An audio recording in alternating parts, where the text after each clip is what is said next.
Hoje o meu foco, vocês, gente, é uso capião extrajudicial. O que é isso, professor? É uma forma de aquisição de propriedade em que não precisa do poder judiciário. Porque hoje, gente, a uso capião, que se fala assim, a uso capião, ela é um instrumento que nós utilizamos também com o objetivo e com o intuito de dar a propriedade de um bem para uma determinada pessoa. Exemplo, você mora numa casa, essa casa que você mora, ela tem escritura?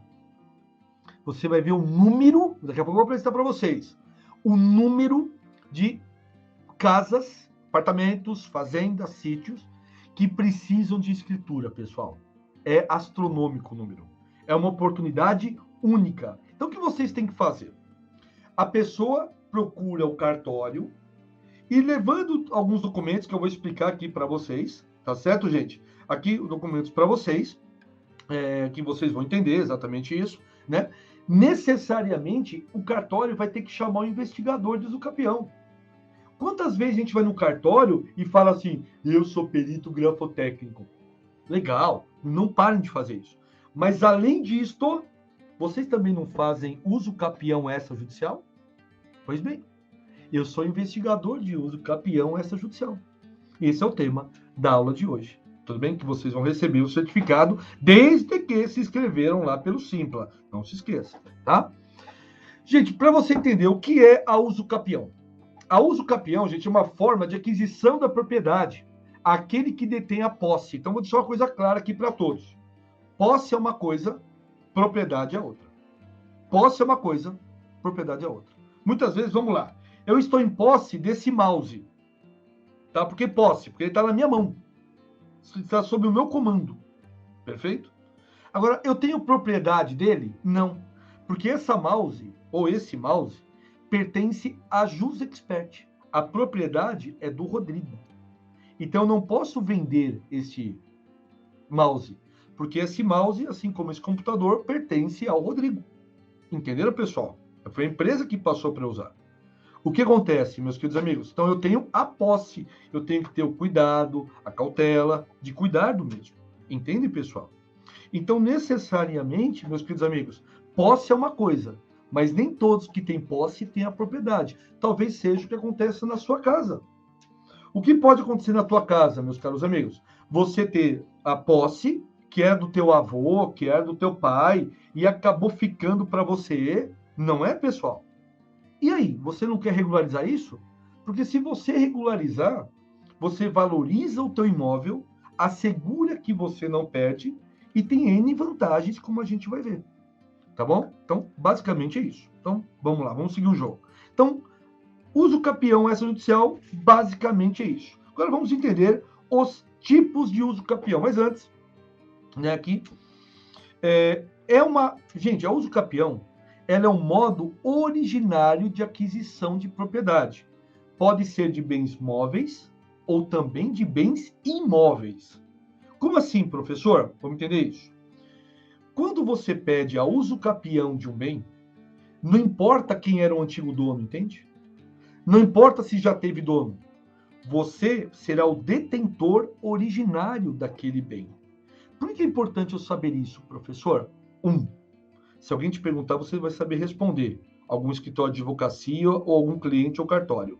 2, você pode usar isso na prática. 3, quando você for fazer a investigação, você tem que ter esses conceitos básicos para poder colocar na prática. Só por isso você tem que saber a aula de hoje. Tá bom para você? Então, segue o jogo. E ganha dinheiro com isso, né, meu cara? Que esse é o grande segredo. Isso é sabedoria. Pegar o conteúdo e colocar em prática. O nome disso é sabedoria, tá? Então, vem comigo, pessoal. Então, quando eu falo em aquisição originária, nada mais é do que a propriedade vindo para você. Então, você não terá apenas a posse, mas terá a propriedade. E com a propriedade, você poderá o quê? Dispor daquele bem. O que é dispor do bem, professor? Você poderá fazer o que bem entender. Exemplo, eu posso entrar com uma ação de uso capião nesse mouse, que é da Jus Expert? Eu não posso, porque eu tenho um contrato de comodato, que é de empréstimo. Beleza? Então, eu não posso. tá? Não posso fazer isso. Agora, meus caros amigos, o que é interessante ressaltar aqui nessa hipótese? Imaginemos que não havia contrato nessa entrega desse bem. Passado um período, eu posso entrar com pedido extrajudicial e ter direito a este mouse para mim. A isto dá-se o nome o quê? De posse e também de propriedade. Tudo bem? Vamos lá? Dando sequência ainda para todos vocês aqui. Vem comigo, pessoal. Além da conquista da propriedade, gente, obtém também os direitos reais. Isto é, se tiver ônus, como o caso de exemplo, hipoteca, recairão quanto ao novo proprietário. Então, quando você usucapir um bem, vem o ativo e também vem o passivo. Então, antes de você pedir uma ação de usucapião, veja a dívida que tem aquele imóvel. Queridos, isso é muito importante a todos vocês. O que eu quero chamar a atenção aqui? Quando você, na tua cidade aí, não tem umas casas abandonadas que o pai e a mãe morreram e os herdeiros nem mexeram mais? Claro que cada caso é um caso. Mas por que muitas vezes ninguém pega esse imóvel? Porque ele tem uma dívida gigantesca junto à prefeitura. Então, antes de você requerer o usucapião, levanta os bens, né, as dívidas daquele imóvel, meu caro. E onde que eu faço isso, professor? Vai na prefeitura, criança. E vai no cartório da cidade. E com a matrícula você vai saber tudo sobre aquele imóvel. A matrícula é como se fosse o CPF daquela pessoa. Tá? CPF daquele imóvel. A Esther me pergunta, a Esther é ligeira. Eu gosto da Esther, que ela sempre está muito antenada. Boa noite, Esther. Se uma pessoa mora numa casa com a família, ela pode pedir os capião na casa dela que reside? Sem dúvida nenhuma. Sem dúvida nenhuma. Vocês poderão pedir a usucapião da casa de vocês, pessoal. E regularizar isso aí. Isso vai ser muito bom, tá? Silvio, a gente sabe quando a pessoa faz a pergunta, mas já sabe a resposta, né? Óbvio que não, né, meu cara? Área pública não, você tem que desafetar a área pública para conseguir fazer o usucapião, né? Pensou uma praça pública, né? O fulano que dorme lá depois de 5 anos poder entrar com a ação? Não, né? Tá certo, gente? A mesma resposta da Marcela. Não, né, Marcelo? Tá bom? Não. Existe, obviamente, no Código Civil, gente, os elementos e necessariamente aquilo que retira do direito ao usucapião. Senão vira farra do boi, né, pessoal? Pensou? O morador de rua vai entrar com uma ação de usucapião na praça da cidade?